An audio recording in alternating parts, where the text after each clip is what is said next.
Okay, let me start this webinar, which is an international one. So for some of us is just afternoon, from some other is perhaps early morning or late night. I hope not so late to be already sleeping. And I thank you everybody to participate in this convention. And tonight our theme will be inositols in polycystic ovary syndrome, an overview on the advances. The participants of these seminars come from 70 countries, and so it's very, very, let's say, emotioning to have this all or almost all the world around here, around the theme on inositol this afternoon. And we are happy to offer our last advances in science and in knowledge about the inositol action and their use for treating polycystic ovary syndrome. With me, there will be two other speakers, which are Mariano Bizzarri from La Sapienza in Rome. It is from the Department of Experimental Medicine, and in particular is a chief of the system biology. And the other one is Zarko Kamenov from Sofia, Bulgaria, which is professor of internal medicine there. And myself, which I am Fabio Facchinetti, chairman of OBGYN here at the University Hospital in Modena and Reggio Emilia University in Italy. So before we start with the knowledge advancement and the scientific presentation, I would let Mariano to talk about something about this newborn, this new experts group on inositol in basic and clinical research. Please go ahead, Mariano. Thank you. Thank you a lot, Fabio. I am just starting with my presentation, and I hope that you can see now the slides. We are already working. Okay. Okay. Hi, Kamenov. How are you? Fine. I hope so. Well, let me to introduce this question by recalling that our last paper published on expert opinion about the role of inositol play in many different conditions, but especially focusing on the critical effect recorded in the last 20 years of inositol supplementation in gynecological disease, mostly on polycystic ovary syndrome, prompted a number of scientists, many of which are, I assume that are present at this webinar, to reconsidering in a more, let's say, organized view, a more systematic view, the role that inositol play in both physiological and pathological condition. In order to address this complex, this challenging task, we decide to invite a number of scientists that have spent a lot of their work in investigating inositol and inositol metabolites in order to frame a different approach to provide for the general audience a different appraisal of the critical role sustained by inositol in many different conditions. Therefore, the EGOI, I mean the expert groups on inositol in basic and clinical research, was built. I would like to thank you, our common friend, Professor Vittorio Unfer, for this idea and for supporting the web and the organization work that is mostly now organized and developed by one of my former co-workers, Dr. Simona De Nicola. As you know, inositol historically has been considered as a key factor in gynecological and endocrinological pathways. However, in the last 10 years, compelling evidence emerged that suggests that inositol is, as we will see, involved in many other pathological conditions. One specific aspect should be outlined there, and I assume that Professor Facchinetti, as well as my friend Professor Kamenov, will discuss it in more details, is the relevance of some isomer of inositol in some pathological settings. For instance, Shillo inositol has emerged as an important player in neurologic and Alzheimer disease, but in our most investigated field, I mean in gynecology, the challenging task is to ascertain what is the proper ratio in between myoinositol and dichiroinositol in performing some critical role in order to ensure the proper oocyte function in reproductive medicine. Mariano, sorry, you have to put slide into presentation form. The slides are not in presentation? No, not yet. I don't understand why, because I just, sorry.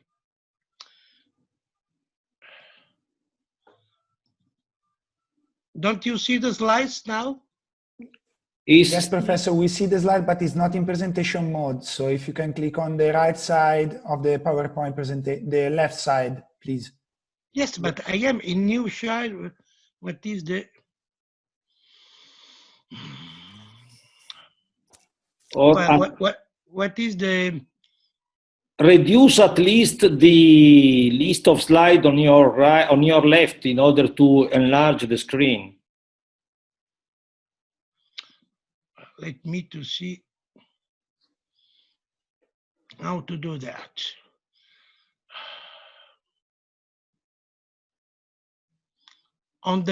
There is some on the right, you say? On the left side, Professor, on the left side of the PowerPoint screen, you can press presentation mode. So yes, I see. Presentation, yeah. From the second one? No, not this one. Dalla diapositiva corrente. Okay. Okay. Is working now? Thank you, Professor. I beg your pardon. You have 20 minutes. Bye, go. Well, I will be in area, of course. Okay, so this is just to introduce the work that is ahead of us. Some key biochemical and physiological features of inositol, as you know, is a polyol with 9 naturally occurring isomers, and at least 2 are very prominent for a medical point of view. As I said before, inositol and dichiroinositol. What is important is, however, is to put in a phylogenetic perspective the role of inositol. We just published a paper in which we demonstrate that inositol play a key evolutionary role in distinguish between prokaryotic from eukaryotic cells. We published this paper on computational biology, in which we demonstrated that the diversification of inositol role are instrumental in order to modulate, in order to drive the trafficking in between plasma membrane and the outside environment, as well as the signaling between the cytosol and the nucleus, as well as the signaling between cytosol and mitochondria. What is the message? The message is that inositol from an evolutionary point of view has a critical role in governing all the process that imply, let's say, a transduction of a signal in between different compartments, namely between the internal states and the external one. The external considered as the, let's say, the cell environment, as well as the environment outside the nucleus. This is a very prominent feature because it explains why inositol and its derivatives are so important in modulating a number of signaling processes. And this kind of study has been performed by analyzing through computer simulation all the components of the cells, spanning from the very, let's say, the very simplest one, like bacteria and fungi, to the metazoan and the mammalian ones. As you know, we can, for a while, inositol has been deemed a B7 vitamin, a component that that is absorbed mostly through diet. And in a great part, inositol is provided by the good catabolism of the inositol hexaphosphoric acids, the phytic acids. And as you know, from the 70s, the utilization of phytic acids has been forbidden in European country because phytic acids demonstrate a relevant chelating activity against a number of trace elements, including iron, but also nickel. This is very important because the chelation of nickel can prevent a number of diseases related to nickel absorption. However, this kind of chelation capacity has a, let's say, a medical relevance only for undernourished, for malnourished population, where the almost 16% of all the food is provided by cereals, while in a European country this kind of problem can be safely overlooked. And an important problem that has been clarified only during the last years is how the inositol is absorbed from the gut. We have two transporter, the transglutamic transporter, that is a simple device. I mean, is utilized the gradient provided by different concentration of sodium to actively uptake the inositol, while the GLUT2 uniport does not utilize this kind of gradient. It's important to outline that for the uptake of inositol, as we will see later, inositol is actively is counteracted by glucose. And what is more important, the addition of lactoalbumin can significantly improve and raise the level of inositol that can be absorbed by the gut. Mostly inositol so is provided by the degradation of phytic acid, and we have also minimal absorption of more complex molecules like phosphatidyl inositols.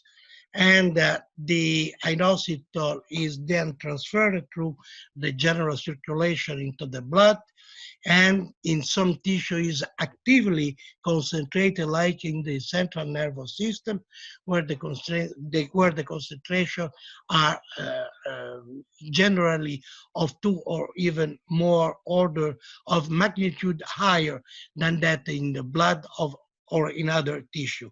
while the catabolism is mostly provided by the kidney. As I said before, for a while it was considered deemed as a vitamin. However, we know now we know that from the glucose 6-phosphate, inositol can be produced in mammalian cells as well as in yeast. In yeast, the gene responsible for the synthesis of the enzyme that will transform glucose into inositol is known as INO1, while in mammalian cells, the critical gene, as we will see later, is the ISINA1. So we can produce, depending on the bioavailability and the need of the organism, in between some confidence limits, the organism can synthesize by itself the inositol it requires. Very briefly, we start with myo-inositol. The myo-inositol is subject to some conversion, some spontaneous conversion or conversion mediated by specific enzyme like epimerase into D-chiroinositol in the tissue, and the distribution of different isomers is tissue dependent. Myo-inositol is at first used for building phosphatidylinositol. The first brick, the phosphatidylinositol, is also the, let's say, the generative brick of two other very important molecules, including the inositol 3-phosphate, while through further addition of phosphate group by different and specific phosphatidylinositide kinases, the phosphatidylinositol will give rise to specific phosphoinositides. I mean phosphatidylinositol phosphate 1, 2, and 3. These phosphoinositides can be also converted by the association with a glucosyl group into glycosyl phosphatidylinositol. These are bricks, these are blocks that are members of the cytosol membrane.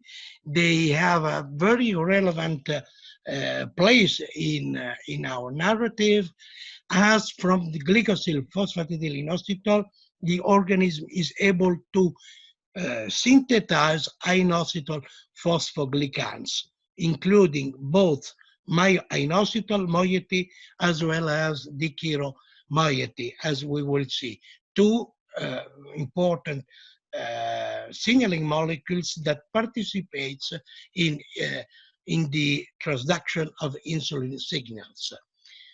Very briefly, the inositol catabolism is mostly occurs mostly in the kidney, where it is usually in normal condition, almost completely metabolized into glucaric acid. We will see the role that this kind of metabolites play in explaining diabetic nephropathy. The intracellular conversion of inositol into a number of active intermediate and active metabolites is a challenging task, is quite complicated. I beg your pardon for these slides. We have no time to discuss in detail, but let me just to outline some key steps. The first is the synthesis of phosphatidylinositol, the phosphatidylinositol phosphate 2, because the PIP2 is, let's say, the how can I say, the warrior of the membrane, is modulate the traffic of a number of substances as well as of endocrine factor. Then we have the from the PIP2, the metabolite can be switched from the production of inositol 3-phosphates and or otherwise into the synthesis of a PIP3. The PIP is a transient feature of the cells because it's readily metabolized. And as you know, this step is catalyzed by PI3 key, phosphatidylinositol 3 key, that is a cornerstone in the cancerogenic process. From inositol 3-phosphate, we can, let's say, the fate of this intermediate metabolite can follow the way to reconstitute, let's say, the original inositol, while another process lead to the production of inositol hexakis phosphates, and from there the synthesis of pyrrhose phosphate. Pyrrhose phosphate has been are received increasing attention in the last years as they play a very critical role in motility, in cancer, and in metabolism too. This is a slide that will appear in a paper that will be published in a few days by the journal Molecules, in which one of my co-workers, Dr. Minini, demonstrate how we can modulate the motility and the viability of tumor cells only by down-regulating inositol phospho-6 kinase 1. And this can be obtained by adding inositol directly to the cells, and we study this process both in vitro as well as in vivo. Just to outline how is not enough to speak about inositol, but when we are dealing with this very, let's say, primordial brick, we have to consider the kind of metabolic conversion that inositol undergoes in the cells in order to appreciate what kind of influence it can have on many different critical functions. Why? Because we are now speaking about, let's say, about a code for the different phosphatidylinositol phosphates that play a different and selective function in enabling the signaling transduction across different compartmentalized region of the cells, vesicles, Golgi apparatus, and so on. So they, let's say, in a synthetic way, we can address three main signaling networks in which inositol and its derivative play a critical role. The role played in the insulin signaling and more generally in metabolic governance of the cells, in governing cytoskeleton signaling, and in governing also chromatin remodeling and modulation of genomic signaling. This is in accordance with the finding I recall in the beginning of this talk, when I suggest that the evolutionary role of inositol is to modulate the trafficking of molecules and the signaling across different kinds of membranes. Mariano, excuse me, you have 5 minutes more, 7. I recognize that is a very too complex question, so I will go directly only to one aspect because we have not the time to discuss in detail. Let me just to focus on the one aspect of the inositol metabolism, and I mean the ovary.